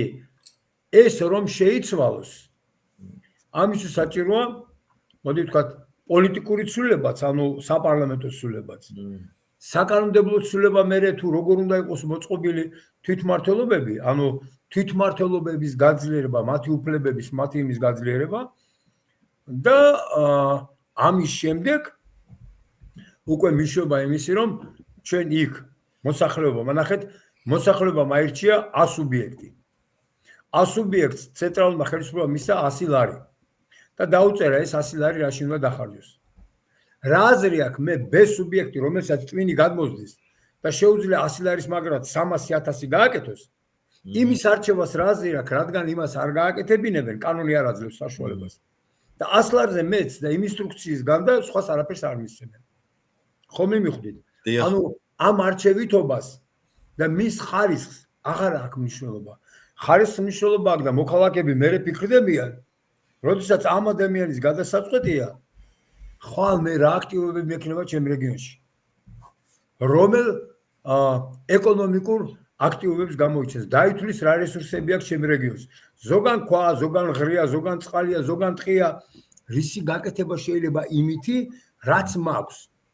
მეცხოველეობის განვითარება, რაღაც დაცული ტერიტორიების გამოცხადება და ამ ტერიტორიებზე რაღაცის გაშენება, იქ რა ვიცი მე იმისი რა ქვია კონკრეტული მაგალითად ავეჯის თუ რაღაცის წარმოებების გახსნა, თუ მე ამის რესურსი გამაჩნია, თუ მე მაქვს შესაძლებლობა რომ დავუშვათ დინარის რომელიღაც მონაკვეთებში გავცენ ნებართვები და რაღაც დიდი სათევზე მეურნეობები გავაკეთო, თუ მე მაქვს იმის უფლება რომ იქ მტიდან, კლდიდან ჩამოტანილი დავუშვათ ქვაღრე ვაქციო საშენ მასალად, თუ არა მაქვს ამისი უფლება. ანუ აი ეს არის გადამწყვეტი, არის ჩარჩო კანონი, რომელშიც უნდა ჩავჯდე, მაგრამ აი ამ საქმიანობაში მე უნდა ვიყო თავისუფალი. გასაგებია. ანუ ძირითადი განსხვავება, რის გამოც ახლა თვითმმართველობაში მართალია ქართული ოცნების წევრები არიან, მაგრამ პირდაპირ შემიძლია გითხრათ, რომ როგორი გენიოსებიც არ უნდა იყვნენ იქ, აი ამ ფორმატიდან გამომდინარე, ერთადერთი მოხდება ის, რომ უფრო პატრიოტულად შეიძლება ჩაატაროს ტენდერი. ტენდერი უფრო მიუკერძოებელი იყოს, მაგრამ ის დაიხარჯება მარტო იმაში, რისი უფლებაც აქვს. გასაგებია. ესე იგი, თვისობრივად არის შესაძლებელი კანონი ანუ ადგილობრივი არჩევნებთან დაკავშირებით. მე გულისხმობ იმას, რომ უფლებებია გადასახები. უფლება მოვალეობები თუ უფლება ვალდებულებები. კი, თუ ესე იგი თვითმმართველობის პრინციპი აი იქაც რომ თქვა თავისი სუვერენული, თავისი რესურსებიდან გამომდინარე, სუვერენული უფლებები ექნება მას განახორციელოს კონკრეტულ ჩარჩოებში თავისუფალი ქმედებები. მე კი არ ვამბობ, რომ ის გაუშვა და შეუძლია თქვას, რომ მე ახლა ავტონომია მინდა და ახლა იმას შეუერთდას. ანუ ჩარჩო, რომლის შიგნითაც მე მაქვს ყველაფრის უფლება. იმისთვის, რომ რეგიონი განვავითარო რაც შეიძლება მაგრად. და მეორე წელს რომ ახალი ვიღაცა მართველი მოვა, მოსახლეობას ექნება შესაძლებლობა შეადაროს ჩემი ეკონომიკური და პოლიტიკური ეფექტიანობა იმ ახალს, რომელიც ახლა მოიყვანეს და უკვე არჩევითობა გახდება ღირებულების მატარებელი. დღეს ადამიანი მიდის არჩევნებზე ხათრით აი რა ვიცი მეგობარმა მთხოვა ეს ჩემი პარტიის წევრია და იმიტომ უნდა მართალია მე მაგის დედაც ვატირე მაგრამ ხმა უნდა მივცე იმიტომ რომ აი ეს არის კი ესე იგი რეალური თვითმმართველობა არის გასამტკიცებელი მე ასე ვატყობ და ეს ალბათ იქნება ზუსტად მომავალი მომდევნო პარლამენტის გადასაწყვეტი სადაც იმედია მართველი გუნდი შემდეგ უკვე საკონსტიტუციო უმრავლესობას მიიღებს და მნიშვნელოვანია კიდე ბატონ თემურ ვინ იქნება ოპოზიციაში და ოპოზიციაზე მინდა ეხა გესაუბროთ. გამომდინარე იქიდან რომ ერთპიროვნული მმართველობა ნებისმიერ ხელისუფლებას გარყვნეს ეხლა ამას არ უნდა დიდი ფილოსოფია მაგრამ იმ ოპოზიციაშიც ხო ადეკვატური ხალხი უნდა იყვნენ ანუ სახელმწიფოზე უნდა ზრუნავდნენ ხო მასეა და სახელმწიფო ანუ მმართველი გუნდის ინიცირებულ კანონებს უნდა უწევდნენ ოპონირებას მაგრამ თვისობრივს და არა მაგალითად ბოიკოტს ან ქუჩაში გასვლას ქუჩების დაწვას და ასე შემდეგ და თქვენ როგორ ფიქრობთ ეხლა იმ შედეგების საფუძველზე რაც ამ არჩევნებმა მოიტანა 28 წლისთვის მოხდება კი ოპოზიციური ველის განახლება საინტერესო აქტუალური ხალხით ჩანაცვლება აქტუალური პარტიების ჩანაცვლება თუნდაც ახალი პარტიების ჩანაცვლება ხედავთ თქვენ ამის რესურსს ბატონ ნიკოლას პირველი და კარგი არის ის რომ დასავლეთის პრესინგი შეუმცირდა ქართულ ოცნებას და მეტი სუვერენული ნაბიჯების გადადგმა შეიძლება და უფრო ადვილი იქნება დავინახოთ რა შეუძლია რეალურად ქართულ ოცნებას. ეს ეხლა დადგა ეს. იმიტომ რომ ვიცით რომ გავლენები მეც ხომ პარლამენტის წევრი ვიყავი და მე ხო ვიცი როგორი პრესინგები ხორციელდებოდა და თან როგორი მუქარებით. ეს ეგრე არ არის რომ უბრალოდ შენ გემუქრებიან სვიტი პირველი იყავით მე მახსოვს ვინც სააშკაროზე გამოიტანეთ დასავლეთის პრესინგი. ამიტომ ეს პრესინგი რომ მოიხსნა, კარგი იქნება რომ საქართველოს მოსახლეობამ დაინახოს ახლა რა შეუძლია თვითონ ქართულ ოცნებას პრესინგის გარეშე. მაგრამ იმის გამო რომ ის მეორე მხარე გასუფთავდა. ნუ აი წარმოიდგინეთ რომ არის დიდი სანაგვე და ამ სანაგვეზე თქვენ გინდათ დარგოთ ან ვარდი ან რაღაცა ყვავილი გაახაროთ. სანაგვე აზრი არ აქვს, ის იქ იკარგება.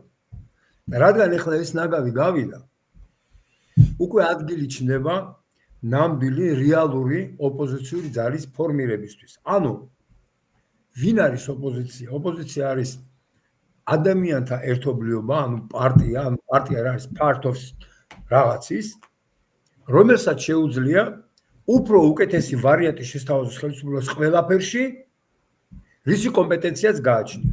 პირობითად მე მაგალითად ჩემს სტუდენტებს ასე აი ბატონ ნიკოლას უკრძალავ ვიღაცას გაუკრიტიკოს რაღაცა ვიდრე არ აქვს უკეთესი შეთავაზების ვარიანტი. ვეუბნები რომ შენ კრიტიკის უფლება გაქვს მარტო მაშინ, როდესაც გაქვს შემოთავაზების ალტერნატიული ვერსია, თორე აუ ეს არ ვარგა, მე ეს არ მოწონს, ამას ფეხი მოღუნული აქვს.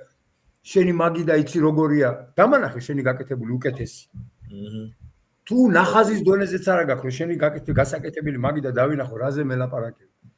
ამიტომ სწორედ ახლა შეიქმნება ის ოპოზიციური ძალა, რომელსაც შეუძლია უთხრას როგორი უნდა იყოს რეგიონალური თვითმმართველობა. რომელი კანონი რას აფერხებს და რა უნდა შეიცვალოს, რომ იმან ის შეფერხება აღარ განახორციელოს. რა არის ახალი გეოპოლიტიკური გამოწვევები და ამ გეოპოლიტიკურ გამოწვევებს როგორი განათლების სისტემა ჭირდება, როგორი სამრეწველო ეკონომიკური სისტემა ჭირდება, როგორი უნდა იყოს სოფლის მეურნეობა, რა პრინციპზე უნდა ავაგოთ უფრო 10ჯერ, 20ჯერ 50ჯერ მეტი მთლიანი შიდა პროდუქტის ეკონომიკა თან ინკლუზიური აი მე ახლა ციფრებს გეტყვით ბატონ ნიკოლას შევარდნაძის წარმოგიდგენთ აი იმ შევარდნაძის დაქცეული შევარდნაძის დროს საშუალო მცირე ბიზნესის წილი მთლიან ეკონომიკაში იყო 24-26%. მიხეილ სააკაშვილი გაიძახოდა რომ ჩვენ ხელი შეუწყოთ მცირე ბიზნესს ერთმანეთს და მიხეილ სააკაშვილის დროს ეს მაჩვენებელი ჩამოვარდა 18%-მდე.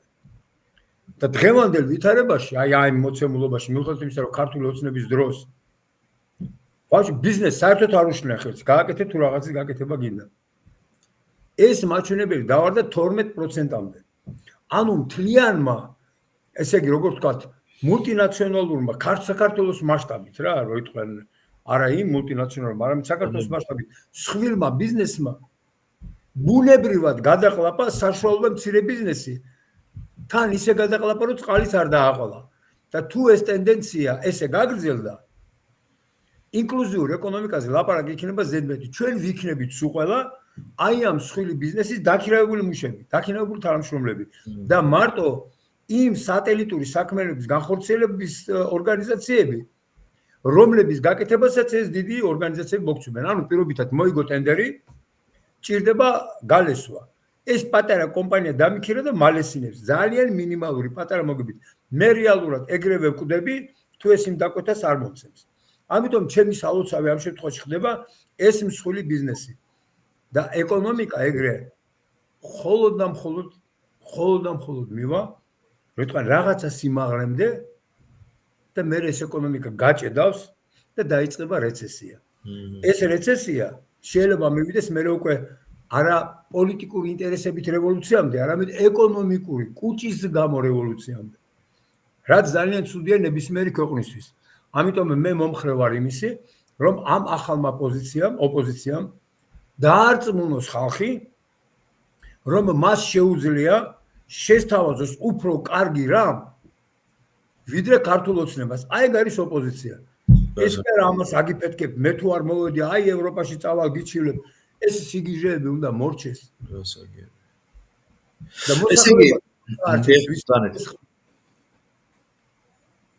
ზანით, უკაცრავად გაგაწყვეტილი. მოსახლეობა თვითონ გაარჩევს ვის ხმა და როგორ გაარჩევს.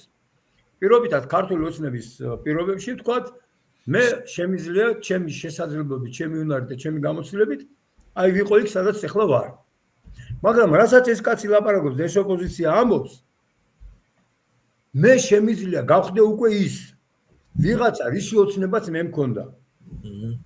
ანუ ნებისმიერმა ადამიანმა მისი სპეციალობის და მიუხედავად დაინახოს თავისი ადგილი იმ პერსპექტივაში, რომელსაც ახალი ძალა თავაზობს. მასწავლებელმა თავისი ადგილი, მოსწავლემ თავისი, ზეინკალმა თავისი, ზოოტექნიკოსმა თავისი, ინიციატივის მქონე ბიზნესმენმა თავისი ადგილი და ასე შემდეგ.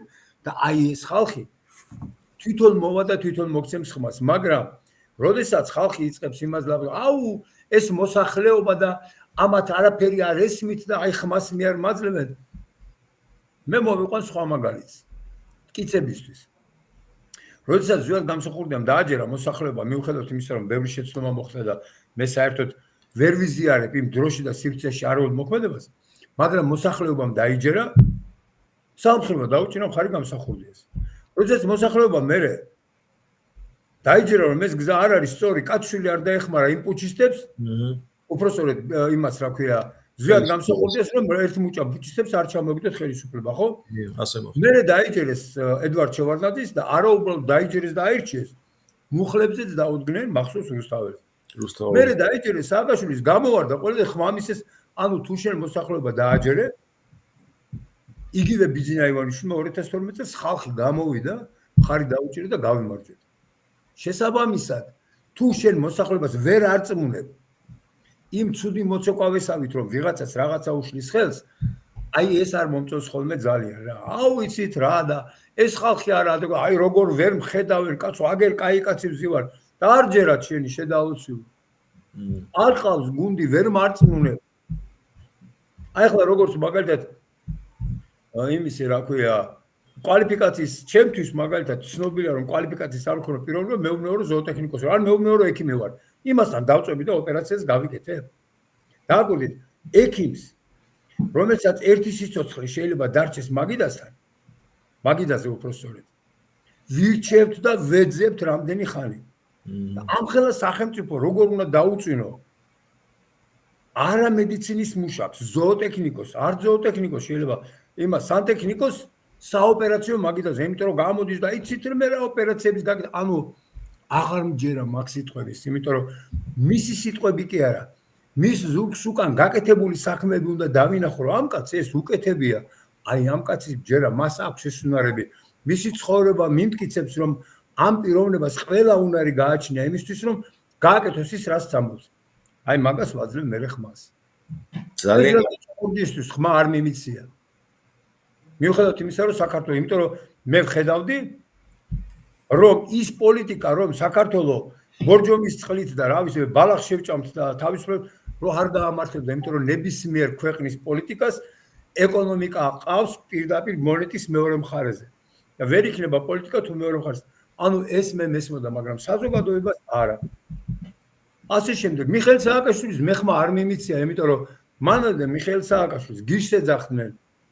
ამ ადამიანს საერთოდ არ ქონდა ხედვა გარდა იმისა, რომ ჩვენ ევროკავშირში შევალდა ნატოში და საქართველოს გაბწყინდება. ვიცოდი რომ ეს არ მოხდებოდა, სრული ბლეფი იყო.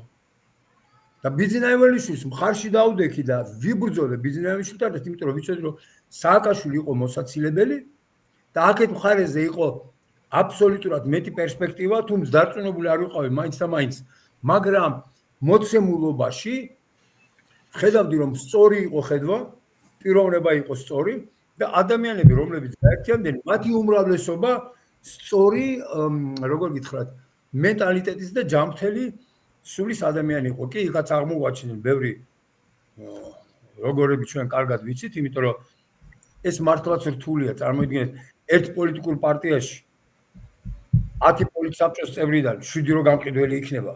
შენსავე პოლიტიკურ პარტიაში. ამ ხელა სახელმწიფოში როგორ გინდა დააჩერა შეცდომის გარეშე. ბატონ თემო, აი ამ კითხვას არ მქონდა ჩამონათვლაში და კარგია რომ ეს თემა წამოწიეთ. ამ კარტელურ გარიგებებს და ამ კომპანიების გამსხვილებას. ესე იგი ეს რას ნიშნავს, რომ ბაზარი ყველაფერს დაარეგულირებს? ეს საქართველოზე არ არის ხო მისაღები? ხო სწორედ მესმის. იმიტომ რომ ბაზრის დარეგულირება იყო ზუსტად ის, რაც მოხდა, ხო, როგორც თქვენ ბძანეთ, რომ 5 კომპანიამ ჩაიგდო ფარმაცევტული ბაზარი, 5 კომპანიამ ჩაიგდო იმპორტი შაქრის, პირობითად ვამბობ მე ხა, მაგალითად მოყავს. და ესე იგი ბაზარი ყველაფერს დაარეგულირებს, თქვათ, მართებული ყოველ შემთხვევაში პატარა ქვეყნისთვის, ისეთისთვის, როგორც საქართველო, მართებული არ არის და რა რეგულაციები უნდა მოხდეს? შეიძლება ხა ეს ფორმატი არ არის ჩემი პოდკასტი, რომ ამ თემებზე გავშალოთ, მაგრამ ესე იგი შესაძლებელია, ხო? ბატონ ნიკოლას, ლიბერალური ეკონომიკა არც დიდი ქვეყნისთვის არ ვარგა, იმიტომ რომ უბრალოდ ინერცია იმას უფრო მეტად და უფრო გვიან დაიხატება ეგ სურათი. და პატარა ქვეყანაში უფრო მალე. ლიბერალური ეკონომიკა, აი სულ მარტივი მაგალითი მომყავს ხოლმე. ჩვენ ვიცით რომ გელს აქვს ბასრი კბილები და სადმე კურდღელი თუ დაიჭირა აუცილებლად გაგლიჯავს. მაგრამ კურდღელს აქვს სწრაფი ფეხები და თუ ტყეში არის, შეიძლება სოროში დაიმალოს ან რაღაცა გაასწროს და თავი გადაერჩინოს. ანუ ბუნება გვიჩვენებს რომ გლის არსებობამ კურდღელი ტყეში ვერ გაწყვიტა. მაგრამ თუ ერთ ოთახში ჩავკეტავთ კურდღელს და მგელს, ეჭვი აქვს ვინმეს ვინ ვის შეჭამს? აი ეგ არის ლიბერალური ეკონომიკა. გასაგები ესე კი ეგ შესაძლებელია ძირეულად. კი. ანუ ეხლა როგორ უნდა შევცვალოთ ეგ? დიახ. იმისთვის რომ ჩვენ ამ ეკონომიკას პირველ რიგში მოვერიოთ, ჩემი ინიციატივა იყო, მაგრამ ეს კანონი რატომღაც ვერ გავიტანე მაშინ, რატომ ახლა მთავრობამ თხოვა რომ ჩვენ წერთ ახალ კანონს და შემდეგ. ჩემი წინადადება იყო რომ პირველი ესე იგი ჩვენ ანტიდემპინგური კანონი მიგვიღო, რომელიც ძალიან დიდი დაგვიანებით შემოვიდა. ჩემი ინიციატივა იყო რომ ტენდერების კანონი ყოფილიყო სულ სხვაგვარი. ნახეთ რას ამბობს დღევანდელი ტენდერების კანონი. დღევანდელი ტენდერების კანონი ამბობს რომ ჩვენ ვამარჯვებინებთ იმ ორგანიზაციას, რომელსაც ყველაზე დაბალი ფასი აქვს შემოთავაზების. ყველაზე დაბალი ფასი რას ნიშნავს? რომ მე უნდა მასალების ხარჯზე, ხარისხის ხარჯზე და ხელფასების ხარჯზე შევამცირო ღირებულება. ანუ ტენდერის პირობები მიბიზგებს თაღლითობისკენ. აცია ხო? იმიტომ რომ თუ თქვენ დაიანგარიშეთ რომ აი ამ შენობის აშენებას 1 მილიონი უნდა, უკაცრავად 500.000-ად როგორ უნდა ავაშენო? ახლა ჩემი შეთავაზება რა იყო? არავის არ აქვს უფლება შეამციროს დამკვეთის ღირებულება, რაც იმან 1 მილიონი გამოცხადა 1 მილიონი. მაგრამ იმარჯვებს ის, ვის შემოთავაზებაში საქართველოში წარმოებული, ადგილზე წარმოებული პროდუქციის პროცენტულობა არის ყველაზე მეტი. პირობითად აგური, ცემენტი, უნიტაზები და შემდეგ საქართველოს წარმოებისაა. ვინც ეგეთ წინადადებას შემოთავაზებს. მეორე, ვის უფრო უკეთეს საგარანტიო მომსახურების პირობებს შემოთავაზებს ადგილზე. და მესამე პირობა, რომ ვის შემოთავაზებაშიც ხელფასის ანაზღაურება იქნება უფრო მაღალი. აი შრომითი ანაზღაურება. აი ამ ვითარებაში ნახეთ რა ხდება. ფასის დაგდება აღარავის შეუძლია. სტიმული იმისი რომ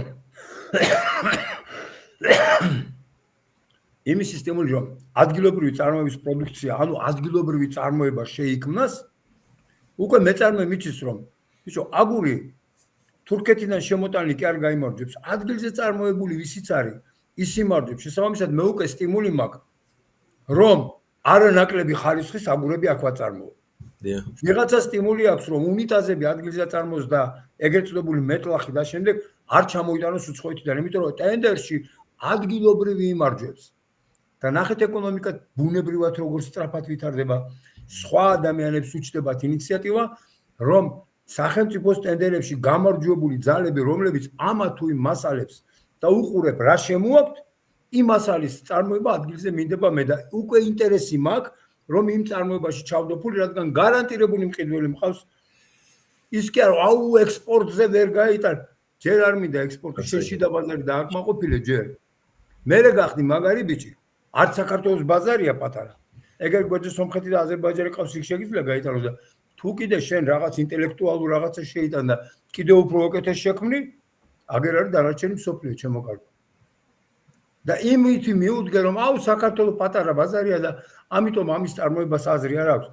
ბიჭო, ეგრე რომ იყოს ის ევროპის და სხვა ქვეყნის ბაზრები რატო იბრძვიან იქ შენი პატარა ბაზარში რომ რაღაცა შემოიტანონ, აბა დაფიქრდი. თუ ეგეთი პატარა ხარ, თუ ეგეთი უაზრო ხარ.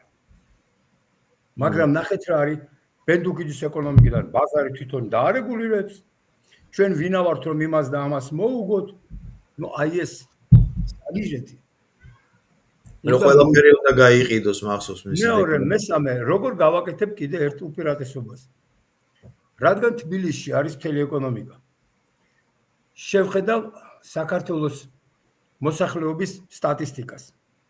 ის სოფლები და ის რეგიონები, რომლებიც 100% დაიცალა, ნახეთ რა არის სამრეწველოზე ლაპარაკობ, ანუ პროდუქციის მწარმოებელ ორგანიზაციებს.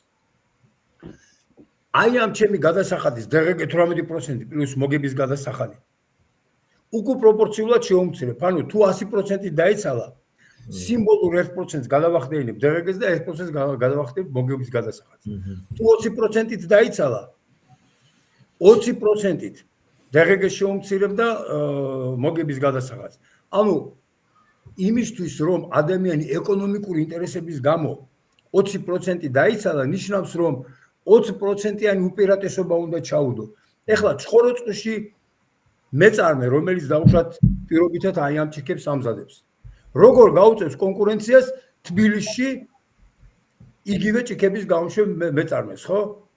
ბაზარი ადგილზეა კონცენტრირებული, გადაზიდვა არსად არ მჭირდება, აგერ არის აქვე, იმან იქ უნდა დაამზადოს, უნდა სპეციალისტები ეძებოს ერთი მეორე და მე აქ უნდა ერთნაირი პირობები ხო არ არის. ერთნაირი პირობები იქნება უკვე პროპორციული გადასახადი რო კონდეს. მაშინ ძალიან ბევრი წარმოება აქედან გაიქცევა რეგიონებში და ყველა მოძებნის იმ ოპტიმალურ გადასახადის რეგიონს, რომელშიც ყველაზე კარგი პირობა მისი პროდუქციის წარმოებისთვის და ნახე რა მოხდება.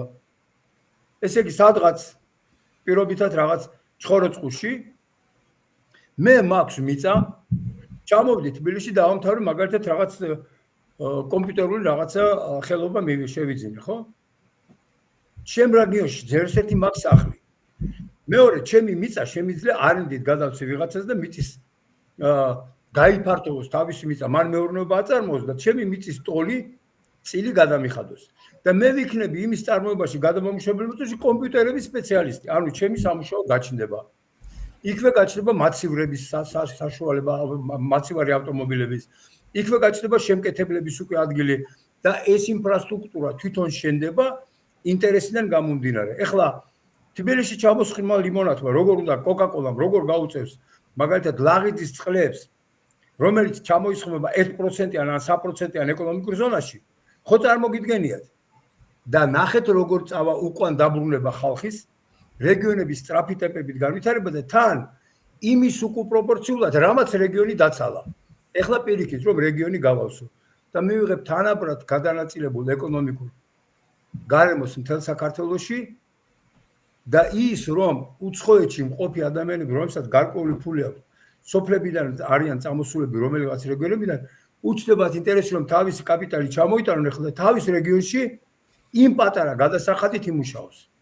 ახლა წარმოიდგინეთ რამდენი უცხოური კომპანია მოინდომებს თავის კომპანიის გადმოტანას აქ, რადგან ამ დაბალ საგადასახადო ზონიდან უფრო მეტი კონკურენციის გაწევა შეიძლება იმ ქვეყნებში, სადაც მის პროდუქციას სხვა მსხვილი კომპანიები უწევენ კონკურენციას. და აი ეგ არის მიდგომა, რომელიც აუცილებლად იმუშავებს.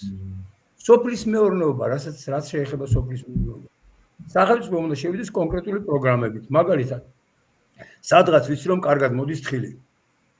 მეუბნები, ჩემო კარგებო, მე შემოვდივარ პროგრამით, თუ თქვენ აერთიანებთ მიწებს საერთო ფართობში 300 ჰექტარამდე, მე თქვენთან ვდებ ამდენ ფულს, ამდენ ტრაქტორს, ოღონდ ჯერ ჩემი მეთვალყურეობის ქვეშ. თქვენ გაძლევთ ყველაფერს აი ამის გასაკეთებლად და პროცენტული რაოდენობა მოგების განაწილდება იმ პროპორციებით, ვისი მიწაც რამხელაა ამ თლიან შიდა პროდუქტში. გასაგებია ავაშენებ, ნახეთ გადამამუშავებელ წარმოებას, აი ამ თხილის. ჩემი ქარხანაა, მე სახელმწიფო მავაშენებ, მაგრამ ადგილობრივ მოსახლეობას მივცემ 20 წლიან ვადას აქციებით გამოისყიდონ ის წარმოება და გახადონ თავისი. ანუ ფულს კი არ ჩუქნი, იმათაც კი არ ჩუქნი, რომელსაც იმ მიწების გაერთიანებაში ჩაუდი, არამედ მივცემ 20 წელიწადს, რომ ის ფული უკან დამიბრუნო ხვალ მივცე გიორგის, მერე დავითს, მერე ირაკლის. ანუ არც მე დავზარალდე, არც არავინ არ თქვას, რომ ვიღაცას რაღაცებს ჩუქნი. და ამავე დროს აი ესეთი მიდგომებით გავამრავლო საქართველოში ბევრი კვერცხის მდებელი ქათამი, რომელსაც ჩემ სახელმწიფოში უნდა დადონ კვერცხი და არა სხვა ქვეყნებში. აი ეგ არის მიდგომა, მარტივი, ადვილი გასაკეთებელი. მაგრამ საგადასახადო სისტემა შეეხება მარტო იმ სუბიექტებს, რომლებიც დაკავებული არიან პროდუქციის წარმოებით. მომსახურების სფეროს ეგ არ შეეხება. ბატონო თემურ, თქვენი ზაზრი, რაც თქვენ გაქვთ ახლა, გასაგები იყო მაშინ რომ არ გაიზიარეს, რიგი მიზეზები იყო, მაგრამ მე მაგალითად ახლა მე რასაც თქვენ გისმენთ, ისედაც ჩემი თქვენ დამიღრმა პატივისცემის მიუხედავად ვიცი რომ თქვენს გარშემო თანამოაზრეები ყავთ და მე პირადად მოხარული ვიქნებოდი რომ თქვენ გიხილოთ 28 წლის პარლამენტში და თქვენ და თქვენი თანამოაზრეები. ეს ჩემი სურვილია, ბუნებრივია, ხა 28 წლამდე ჯერ კიდე პერიოდია გასავლელი, მაგრამ აი ეს თქვენი ინიციატივები მხარდაჭერილი იქნა დაუშვათ დარგობრივ კომიტეტში. მე დარწმუნებული ვარ, რომ ეს თქვენ წარადგინეთ იქ. კაი, იმ მომენტისთვის დაუშვათ არ იყო ჯერ კიდე მზად, მაგრამ აი ახლა ხვალისთვის, ზეგისთვის. მე ახლა მოგახსენებთ, ჯერ სანამ პარლამენტის წევრი გავხდებოდი, მე რა თქმა უნდა, გარკვეული ინფორმაციები მქონდა, რა შეზღუდვები მქონდა ქვეყანას, მაგრამ ნამდვილად არ ვიცოდი, რომ საქართველოს პარლამენტი ვალდებული იყო ეკონომიკური ცვლილებების ნებისმიერი საკითხი, საკანონმდებლო საკითხში ვამბობ ცვლილებები, ვალდებული იყო სავალუტო ფონდისთვის და მსოფლიო ბანკისთვის შეეთანხმებინა. ცხადია, ისინი ასეთ რამეს მხარს არ უჭერდნენ და არ დაუჭერდნენ, მაგრამ დღეს ჩვენ ამისგან ვიქნებით თავისუფალი, რადგან თუ ისინი ამას ჩვენ შეგვიშლიან ხელს, ჩვენ შეგვიძლია მთელი საგარეო ვალების მომსახურება, მოვითხოვოთ ბრიქსის სახელმწიფოებისგან, რომელსაც დიდი სიამოვნებით დაგვიფარავენ, იმ პირობით, რომ ჩვენ გავხდებით ბრიქსის წევრი ქვეყანა. და აი ამ ყველაფერს, რის გამოც ისინი ჩვენ ყელში წაჭრილი გვაცხოვრებენ, აი ამას მოვიხსნით, აი ამ იმას, რა ქვია. მე ახლა უკვე რაც შეეხება ამ ყველაფრის განხორციელებას, მე არ ვარ ის ადამიანი, ბატონ ნიკოლოზ, რომელიც უბრალოდ ლაპარაკობს და პასუხისმგებლობას თავის თავზე არ იღებს. მე ვამბობ, რომ დიახ, მე ვიქნები იმ ოპოზიციის წევრი, რომელიც ახლა უნდა შეიქმნას, ჩემ თავზე ავიღებ პასუხისმგებლობას და ყველა რისკს, რომელიც შეიძლება მე შემემთხვეს იმ ჯგუფთან ერთად და ჩემი ხელით გავაკეთებ ყველაფერს, რასაც მე ვლაპარაკობ. იმიტომ რომ ნათქვამი სიტყვა საკუთარი პასუხისმგებლობის გარეშე და აი მე ამას გავაკეთებ და თუ მე ამას ვერ გავაკეთებ, აი ხლავე დამოდეთ გორკილები და გამიშვით 25 წლის ციხეში, მაგისი მთქმელი ვარ მე. ოღონდ მიმიშვით მაგს ადავეებდა. იმ უცხოელებსაც როგორ ველაპარაკო, ეგრე ძალიან კარგად ვიცი. როგორ შეიძლება სხვათა შორის ის მიტაცებული ქონება, ისე კი არ წაართვა უკან. არამედ კანონიერად დაებრუნო მაგისი გზებით ვიცი, ერთ მაგალითს გეტყვით. პირობითად ვიღაცას ერთ ლარად გადასცა რაღაცა ქონა. ერთ ლარად გადაცემის პრინციპში დევს ყოველთვის ვალდებულებები. ეს ვალდებულებები არავინ არ შეასრულა. ამიტომ ეხლა მივალ იმ წარმოებაში, აღწერ ყველაფერს რაც იყო, რაც ეხლა არის და ვეთქვი რომ ჩემო კარგო შენ 80 მილიონის ქონება ჩაირებარე ერთ ლარად. ვალდებულებები არ შეასრულა. ანუ ამ 80 მილიონს მინუს ერთ ლარს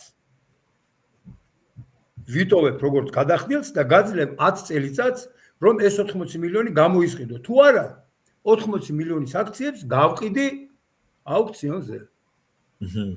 აი ეგრე დავუმთავრებ მაგ ყველაფერს. ძალიან კარგი ფორმაა გაკულაკების. დარღვევა სახეზეა გაკულაკებას გულისხმობ. რა თქმა უნდა, მისივე დარღვევა სახეზეა და რაც აზარავა სახელმწიფოს ან უკან უნდა შემოიტანოს. ან იმ აქციებს დაეპატრონება პატიოსანი მყიდველი.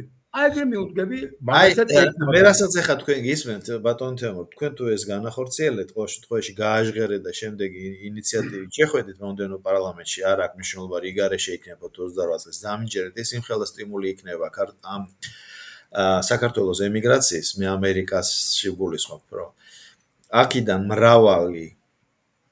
მრავალი ჩვენი თანამემამულო დაბრუნდება იმიტომ რომ ზოგს აქ რაღაცა თავის შრომით დაგროვილი თანხა, ზოგს წირი, ზოგს სოლიდური და აი ზუსტად ეს დაცულობა რო იქნება და ეს მიდგომა რო იქნება, არა მარტო ქალაქი განვითარდება, არამედ რაიონები. ეს იქნება უდიდესი სტიმული. აი უდიდესი სტიმული იქნება თქვენ ალბათ კი, მაგრამ ისევ ამბობ, თქვენ ვერც კი წარმოგიდგენიათ ეს რა მასშტაბებზე გავა. ერთი სული საქართველოში დაბრუნების სურვილი გაუჩნდება აბსოლუტურ უმრავლესობას, გარდა იმ ხალხისა, ვისაც დავუშვათ ანტაგონისტური მიდგომა აქვს ამ პირადი მიუღებლობა. დანარჩენი ყველა დაბრუნდება, იმიტომ რომ ჩვენ ამ თემაზე სულ საუბრობთ. რომ აი საქართველოში დაბრუნდები რა ვაკეთო? ეს აი მიმდინარე თემაა. და წარმოიდგინეთ, ეხლა რასაც თქვენ ბრძანებთ, კიდევ ერთხელ უნდა გავიმეოროთ, თუ ეს თქვენი ნათქვამი აისახა საკანონმდებლო ინიციატივაზე და ამას კიდე მწვანე შუქი მიეცა, აი დამიჯერეთ, რომ აბსოლუტურ უმრავლესობა ემიგრაციის დაბრუნდება საქართველოში. ბატონ ნიკოლოზ, ერთი სული მაქვს. როდის დაიწყებენ დაბრუნებას? ამას გეფიცებით, ამას ამოფალავად. იმიტომ რომ თითოეული მათგანი საქართველოსთვის არის იმდენად მნიშვნელოვანი. თავისი თუნდაც არ ჩამოტანილი კაპიტალი, თუნდაც უბრალოდ დაბრუნებით, მაგრამ ამ პირობებში იმ შესაძლებლობით რომ ის აიღებს მაგალითად გრძელვადიან და შეღავათიან სექს იმის რომ თავის რეგიონში რაღაცა განავითაროს. იმ დაბალ პროცენტიანი მუშაობის რო იტყვან შეთავაზებულ პრინციპებში რომ იტყვან ჩაჯდომით. ვისაც კაპიტალი აქვს ხო მაგას რაჯობია, მას კონკრეტული გამოცდილებაც აქვს კონკრეტულ რომელ საქმეში იშოვა მან ეს ფული რომ იგივე საქმე განახორციელოს საქართველოში.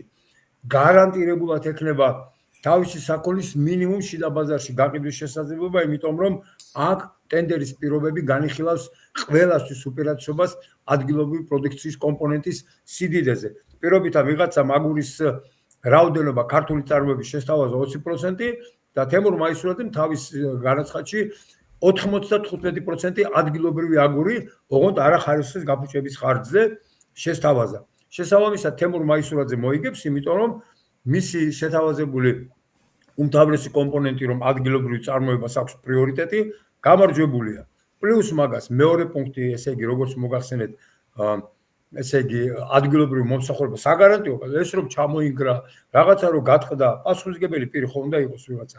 მე თურქეთიდან ჩამოტანილი ან რაღაც ჩინეთიდან ჩამოტანილი მაუსი რო გაუფუჭდეს. ამაზე გარანტიის მიცემენ, ახლა ჩინეთიდან ვინმე ჩამომივა ამის გასაკეთებად არა და აი აქ აღებულ გარანტიას მოვთხოვ რომ გარანტიის დროში ეს მაუსი ან გამოცვალოს, ან გაასწოროს. აქედან გამომდინარე ხარისხზე ზრუნვა უკვე ავტომატურად, იმიტომ რომ იმან თუ ხარისხი გააფუჭა, ბევრჯერ მოუწევს საგარანტიო მომსახურებაზე სირბილი, ხო? თვითონვე დაინტერესებული რომ ხარისხიანად შეასრულოს, რადგან მერე მოუწევს ნაკლები. ანუ ყველაფერი გათვლილია იმაზე, რომ სუბიექტური კი არა, ობიექტური დასკვნები კეთებოდეს და ობიექტურად იყოს პიროვნება დაინტერესებული გამარჯვებაშიც, ხარისხშიც და საბოლოო პროდუქციაზე პასუხისმგებლობაშიც. ჩვენთან პასუხისმგებლობა ძალიან მოიკოჭრებს ბატონ ნიკოლოზ. ადამიანის მაქსიმალური პასუხისმგებლობა არის რომ გაანთავისუფლონ სამსახურიდან. ამიტომ მისი გონება, უმრავლესობის გონება მუშაობს, რომ 3 წლის დამნიშნეს სანამ გამათავისუფლებენ, მოდი რაღაცა ვიშოვო. სამწუხაროდ. და ეს აღარ უნდა არსებობდეს. ისე რომ ბატონო თემურ და ბოლოსკენ ეს ამ თემაზე მსურდა საუბარი და კარგად გამოვიდა, მე ვთვლი მაქსიმალურად ინფორმატიულად და მცირე დამატებას გავაკეთებ თქვენთან აღნიშნეთ რა. ყველა ვისაც აქვს დაგროვილი კაპიტალი თუ არა და მე გეტყვით რომ ბევრის გასაკვირად ამერიკის შეერთებულ შტატებში არის ქართული ემიგრაცია, რომელსაც ფული არ აქვს დაგროვილი. უბრალოდ აქ არის, ცხოვრობს და თავის ყოფას გადის, ესე ვთქვათ. და აი ამ კატეგორიისთვის აი კარგად აღნიშნეთ რა, ვისაც სურს დაბრუნება, იმ ხალხს უნდა მიეცეს ის პირობები, რომ გრძელვადიანი დაბალპროცენტიანი ან სახელმწიფო გარანტიით გამოიყოს თანხები რა. ნებისმიერ მიმართულებით. თუ თბილისელია, ქალაქში განავითაროს, ოღონდ რაღაც გეგმა წარადგინოს, თუ რაიონიდან არის რაიონში, იმიტომ რომ თქვენ კი იცით ეს ამბავი, მაგრამ აბსოლუტურმა უმრავლესობამ იცის ისეთი რამ, სტერეოტიპია, რომ ნუ ვინც კი წამოვიდა, ყველა დიდცალი თანხით უნდა დაბრუნდეს და ეს ასე არ არის. ნამდვილად ასე არ არის. მე ვიცი ასაც ვამბობ და კარგი იქნება თუ აი ამ დაბალშემოსავლიანი ემიგრანტებსაც რაღაც პროგრამას გავუკეთოთ, იმიტომ რომ ზოგი ეულია ჩემსავით, ზოგს ძოლი ყავს, შვილი ყავს და დაბრუნების დროს მათ უნდა შეუქმნათ სოციალური ბუფერი. რას გულისხმობ? აი ეს დაფინანსება ერთი და მეორე ის რომ ბავშვებზე სოციალური პაკეტი, სულ ცოტა უფასო სკოლის განათლების უფლება და ასე შემდეგ ბატონო თემო. რაშიც იმედია თქვენ ამის ინიციატორიც იქნებით, იმიტომ რომ თქვენ კარგად გესმით ეს.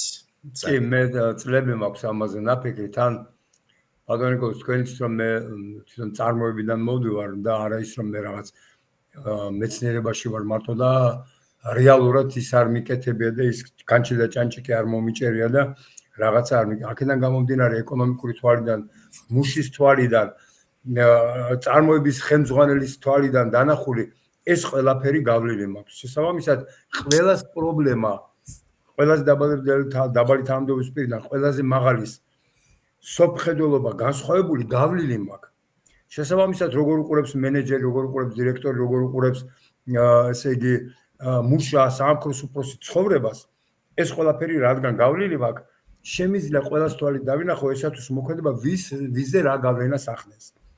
აქედან გამომდინარე, აი ეს ყველაფერი, როდესაც ცხოვრებაში გავლილი გაქვს, დაგეგმო რაღაცა სწორად უკვე ბევრად მიადვილდება.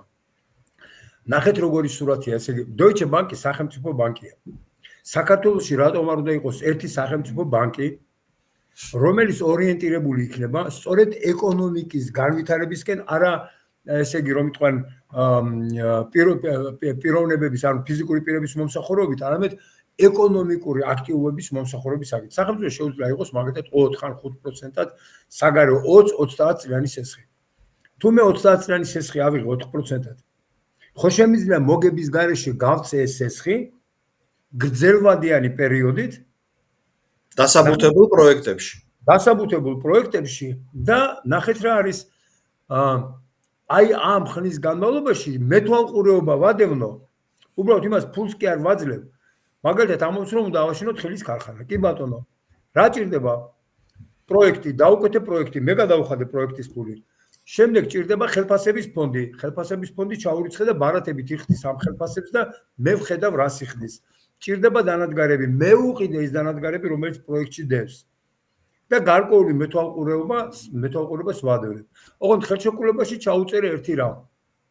რომ 25 წელიწადში თუ ჩვენ ეს ქარხანა ვერ გამოისყიდე, ამ ქარხნის გაყიდვას ვაპირებდა უფლება მაქვს აუქციონზე გავიტანო.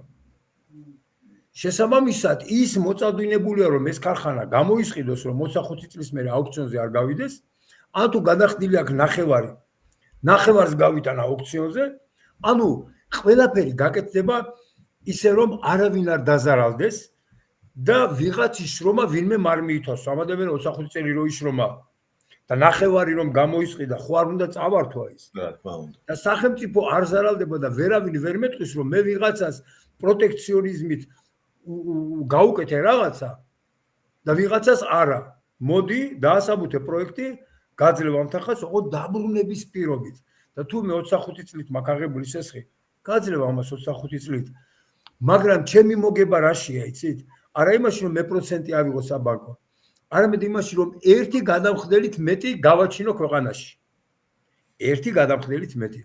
მეორით, მესამით და მე რომ ავიღო ერთი 50-100 მილიარდი. წარმოიდგინეთ რამდენი ინიციატივი სოფლის მეურნეობის მიმართულებით, მრეწველობის მიმართულებით შემიძლია დავაფინანსო. და იმ კონკრეტულმა კერძო ბანკმა თუ მაგარი ბიჭია გამიწვევს კონკურენცია.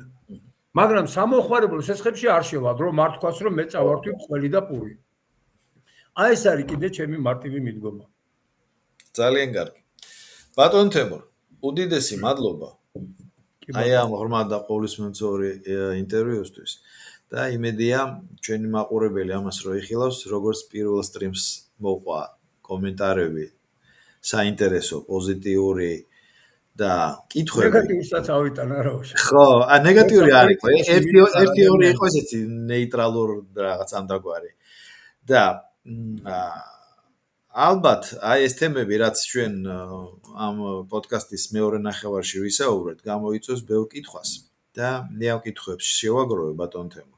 დიდი საუბარი. თავის ნიკებით, ანუ ვინ რითი არის შემოსული, თუ იქნა ასეთი აუცილებლობა ამ ყველაფრის და შემდეგ სტრიმზე აუცილებლად გავიაროთ ეს თემები და შემდეგ პასუხის გაცემით. ხო, აი შემდეგი სტრიმი დაუთმოთ აი უშუალოდ ჩვენს ქვეყანას და სოციალურ-პოლიტიკურ ვითარებას, ეკონომიკის განვითარებას და ესეთ ხედვას უახლოეს 10-20 წლისა და იმ კითხვებზეც გავცეთ პასუხები, იმიტომ რომ რატომაც ასე მგონია, რომ კითხვები იქნება. დიდი სიამოვნებით მე ვღებულობ მაგ გამოწვევას, იმიტომ რომ თუ მე მაგ კითხვებზე პასუხი არ მაქვს, ისე იგი ჩემი ჩანაფიქრი მთლად გააზრებული არ არის. ამიტომ ეს ჩემთვისაც გამოცდა ხოლმე ყოველთვის და მიყვარს, როდესაც ადამიანები ინტერესდებიან კონკრეტული საქმით და კონკრეტული საქმის გარშემო უჩნდება შეკითხვები, ის თემას უფრო შლის, უფრო ღრმად დასანახავს ხდის და ჩემთვისაც მომგებიანია და იმ პიროვნებისთვისაც, რომელიც მთლად გაიაზრებს, რაზე არის საუბარი. დიახ. დაველოდოთ კომენტარებს და იმ კომენტარებიდან შემდეგ ჩამოვაყალიბოთ კითხვები, თუ კითხვა შემოვიდონ, თავისთავად კითხვა დარჩება და რაღაც გარკვეული პერიოდის მერე დაუბრუნდეთ ამ თემას. თქვენი თანხმობით ბუნებრივია. მოკითხვით დიდი სიყვარულით ყველა ემიგრანტთან და ყველასთან, ვინც ჩვენ გვეუბნება. ბატონ თემო, ჯანმრთელობას გისურვოთ უპირველესად და ყველაფერს კარგს თქვენ და თქვენ ოჯახს და ჩვენ ქვეყანას საქართველოს. გმადლობთ ბატონ ნიკოლოზ, ასევე თქვენ. აბა დროებით ბატონ თემო. დროებით, კარგად ზამდებოდეთ.